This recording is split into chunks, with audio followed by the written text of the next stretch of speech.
తెలుగు రాష్ట్రాల్లోని అన్ని జిల్లాలకు విస్తరిస్తూ అత్యాధునిక వైద్యం అందిస్తున్న మల్టీనేషనల్ హాస్పిటల్ మెడికవర్ హాస్పిటల్స్ ఇప్పుడు మన వరంగల్లో.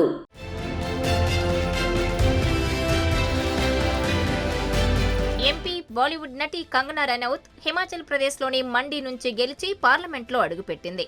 అయితే తన నియోజకవర్గ ప్రజలు తనను కలిసి తమ సమస్యలు చెప్పే ముందు కంగనా వారికి కొన్ని డిమాండ్స్ పెట్టింది. అయితే ఈ డిమాండ్స్ పై విపక్షాలు విమర్శలు చేస్తున్నాయి. ప్రజలకు సరైన పాలన అందించాల్సింది పోయి ఈ డిమాండ్స్ ఏంటి అంటూ కాంగ్రెస్ నుంచి తీవ్ర అభ్యంతరం వ్యక్తమవుతోంది.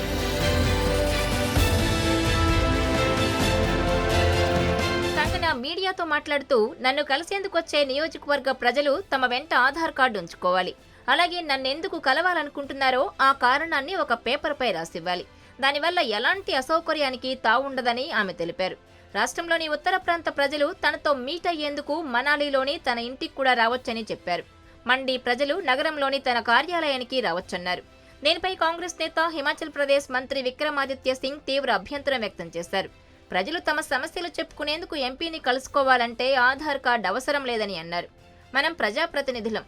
రాష్ట్రంలో ప్రతి వర్గానికి చెందిన ప్రజల్ని కలవాల్సిన బాధ్యత మనకుంది. ఆ పని ఏదైనా సరే వారు వెంట గుర్తింపు కార్డు తెచ్చుకోవాల్సిన అవసరం లేదు. అసలు పనుంటేనే కదా ఎవరైనా మనల్ని కలిసేందుకు వచ్చేది.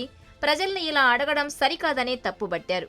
ఇదిలా ఉంటే కంగనా నటించిన ఎమర్జెన్సీ సినిమా సెప్టెంబర్ 6న విడుదల కానుంది. ఎమర్జెన్సీ కంగనాకు ప్రతిష్టాత్మక ప్రాజెక్ట్. మణికర్ణిక తర్వాత ఆమె డైరెక్ట్ చేసిన రెండో సినిమా ఇది. గతంలో ఓ సందర్భంలో ఆమె ఈ సినిమా గురించి మాట్లాడుతూ తనకు సంబంధించిన ఆస్తులన్నింటినీ దీనికోసం తాకట్టు పెట్టినట్టు చెప్పారు.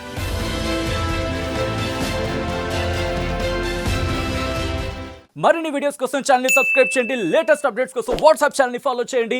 అండ్ లింక్ డిస్క్రిప్షన్ లో ఉంది.